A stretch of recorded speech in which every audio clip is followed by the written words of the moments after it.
तब तहारा का लागता कि केकर लहर बा जब बताई हमने के आनंद मिश्रा के चुन रहल बनी जा जीत रहल आनंद मिश्र बीजेपी ललटेन दोनों भगाओ आनंद मिश्र को लाओ सूच बा और सूच के नाम आनंद मिश्रा बा जौन कि हमनी के क्षेत्र के विकास करी। देखिए आज के समय में आईपीएस से कोनो मतलब नहीं कि आईपीएस रहते तक उनका के लोग वोट दे दी तो आईपीएस रहते तक उनका के लोग सपोर्ट करी तो आईपीएस ले उनका पास वो टैलेंट बा उनका पास वो काबिलियत बा उनका पास जुआ के जोश बा।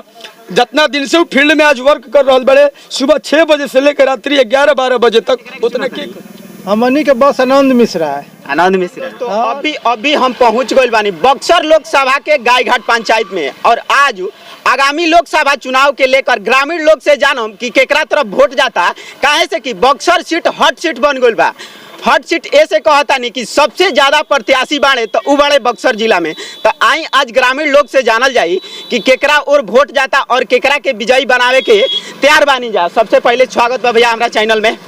स्वागत बा भाई तहार। अब की बार केकरा के चुनल चाहता नहीं बक्सर से? अच्छा तो तू बतावा बरी हाली तू केकरा के चुनल चाहता बक्सर से ही बतावा ना।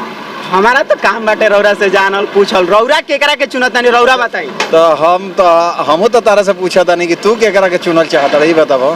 काहे से कि बक्सर हमेशा के तरह अब कियो बार बाहरी आदमी के लिया के सीट दे देले बाटे और ग्रामीण लोग से अनेकों लोग से हम देखनी आज जननी गाँव में घुमाता नहीं तो लोग कहता जे बाहरी भगाओ और बक्सर जिला के ही प्रत्याशी के लाओ एकरा के लेकर रौरा का कह तब तहारा का लागता कि केकर लहर बा जब बताई हमने के आनंद मिश्रा के चुन रहल बनी जा जीत रहल बनी जा। आनंद मिश्रा के हाँ बिल्कुल का लागता उनकरे पे वोट जाई? बिल्कुल जाई पूरा समर्थन बाटे पूरा खुला समर्थन बा। देखा तारा भाई लोग है हमारा इतना जाना जुटल बने लोग तय बा आनंद एकदम जय आनंद तय आनंद पूरा बक्सर जिला आनंद में है और वो आनंद में हो जाए ठीक नो। और भी भाई चाचा जी बानी चाचा जी से जानम चाचा जी अब की बार केकरा और वोट जाता? अब के हाल आनंद मिश्र के आनंद मिश्र आनंद मिश्र आनंद मिश्र बीजेपी ललटेन दोनों भगाओ आनंद मिश्र को लाओ। पूरा समर्थन बा पूरा समर्थन बा आनंद मिश्र के। आनंद मिश्र वोट देता नहीं एकदम वोट दिया पंडित जी बना हमारे पंडित और बाबा जुड़ता नहीं बाबा केकरा के अब की बार चुनता नहीं प्रत्याशी के रूप में बक्सर लोकसभा से? बोला लोग बक्सर लोकसभा चुनाव से पार्टी ठीक बा अपन अपन कैंडिडेट दिला पार्टी भाजपा भी अपन प्रत्याशी उतरलस आरजेडी भी अपन प्रत्याशी उतरलस लेकिन हमनी के वोटर के प्रत्याशी मायने रखत है जो हमनी के प्रत्याशी कैसन होके के चाहिए ना कि पार्टी मायने रखत है जो पार्टी कैसन होके के चाहिए। हमनी के प्रत्याशी ऐसा होके के चाहिए सबसे पहले प्रत्याशी हमनी के लोकल होके के चाहिए जो उनकी हमनी के मुद्दा के समझत होके हमनी के गवई भाषा के समझत होके हमनी के गवई चीज के समझत होके हमनी के क्षेत्र के सुख दुख के समझत होके। अब अदर जगह से प्रत्याशी यदि हमनी के क्षेत्र में आई है तो हमनी को उनका क्या पता बा हे भागर में हे दियरा में का समस्या बा हे किसान के का समस्या बा जुआ के का समस्या बा ओकरा बाद स्पोर्ट के का समस्या बा शिक्षा के का समस्या बा।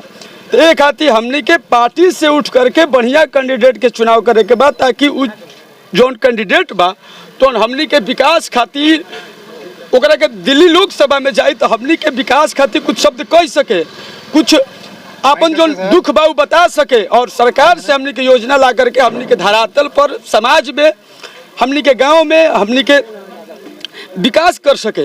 ऐसे हमनी के जौन बा कि ना पार्टी से ना सोच करके पार्टी ना सोच करके हमनी के ऐसा एगो शख्स के चुने के बाद जौन की हमनी के गांव के समाज के देश के विकास करे में अहम भूमिका निभा सके ओकरा खातिर अभी हमनी के बक्सर लोकसभा से पूर्व आईपीएस आनंद मिश्रा जी प्रत्याशी बानी जौन की खूब शिक्षित भी बानी जुआ भी बानी। अच्छा आनंद एगो नामी नहीं खे आज के युग में आनंद एगो जुआ के सूच बा और सूच के नाम आनंद मिश्रा बा जौन की हमनी के क्षेत्र के विकास करी। देखिए आज के समय में आईपीएस से कोनो मतलब नहीं कि आईपीएस रहते तक उनका के लोग वोट दे दी तो आईपीएस रहते तक उनका के लोग सपोर्ट करी तो आईपीएस ले उनका पास वो टैलेंट बा उनका पास वो काबिलियत बा उनका पास जुआ के जोश बा। जितना दिन से वो फील्ड में आज वर्क कर रहा बड़े सुबह 6 बजे से लेकर रात्रि 11-12 बजे तक उतना के करी आईपीएस होते हुए मोटरसाइकिल से दौड़ा, हर एक गरीब आदमी से मिलना, हर एक जुआ से मिलना, सबसे मिले के मतलब उनका अंदर एगो जोश बा, जुनून भाई लगे कि नेताजी अइले गाड़ी में बैठल बैठल गए एसी में हवा खाते दुआर बहरी से देखले तो हाथ हिला दिले, काम खत्म। हमने के सांसद महोदय जीते लालो तो बस उनकर जोन अपन पार्टी के दूगो बालो जोन सदस्य उनका के यही है, बस भेंट हुई ओकरा बाद चल जी रुआ, यदि रुआ काम खाती जाई तो कोनो ऊपर ध्यान नहीं खे।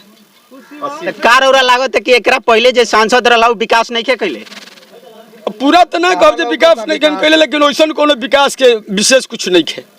जब हमने के जब लास्ट समय आई लू तो हमने के एगो नदी के जोन बा किना को झूठो के शिलान्यास हमने के रोड देख लो विकास, विकास देख लो हमने के विकास, विकास देख लो, ई सांसद के विकास हो। हमने के सांसद रोड देख लो, रोड अब की बार रौरा केकरा के चुनत नहीं? हमनी के बस आनंद मिश्रा है। आनंद मिश्रा और लेकिन कुछ ग्रामीण लोग के का नाम बा कि अच्छा आईपीएस के नौकरी करत नहीं है, तो फिर चुनावी रण में आवे के मेन कारण का बा? अब नहीं पढ़ के अइला के का जरूरी बा? पढ़ल लिखल आदमी आईपीएस आदमी अगर अपन नौकरी छोड़ के आगे सेवा करे तो कैसे बढ़ के का बा?